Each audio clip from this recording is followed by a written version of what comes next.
Hello friends, do you ever wonder what to do with all the division and polarization that we're facing in our world today? Well, here is a thought for the week.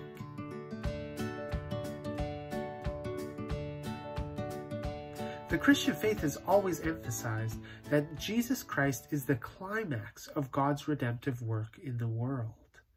That's why we worship Jesus. That's why we see Jesus as Lord of our lives and do all we can to follow after Jesus. But worshiping Jesus, following Jesus, is more than just lip service.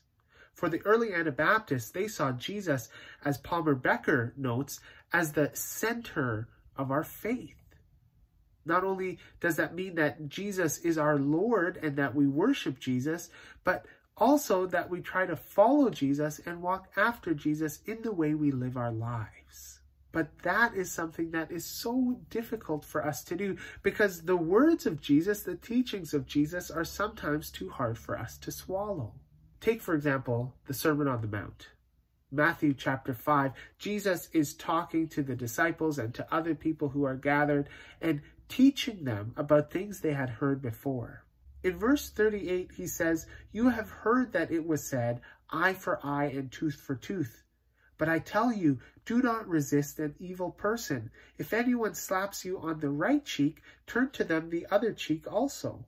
Later on in verse 43, Jesus says, "You have heard that it was said, love your neighbor and hate your enemy. But I tell you, love your enemies and pray for those who persecute you."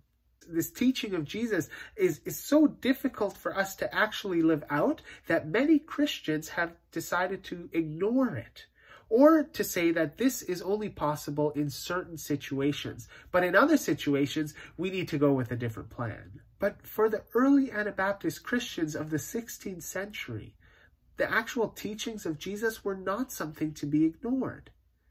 In a collection of essays called The Living Alternative, Benjamin Al-Khoury writes, "Central to the Anabaptist ethos is a return to the truth that Jesus is more than an object of worship.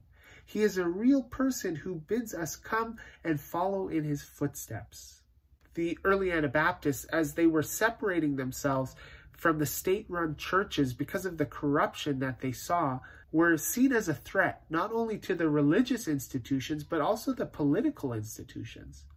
And many of those early Anabaptists were killed because of their faith. Now, we here in the West are not experiencing Christian persecution, but what would happen if we too decided to actually take Jesus seriously and follow what he said? There are so many issues that we keep on dealing with in the church, but also just in society. And through this pandemic, especially because everything is online, things have just become more polarizing and more divisive. What might it mean? And what would it look like if Christians decided to actually take the words of Jesus seriously? And instead of fighting or seeking revenge or proving that we're right, choosing to love our enemies and pray for those who seem to be against us, to turn the other cheek, to go the extra mile, to love others as we love ourselves. It's a difficult road, and we know this from stories like those of the early Anabaptist Christians. But following after Jesus, taking the words of Jesus seriously and trying to live them out in our everyday lives is the best way that I know of how to get over this age of polarization.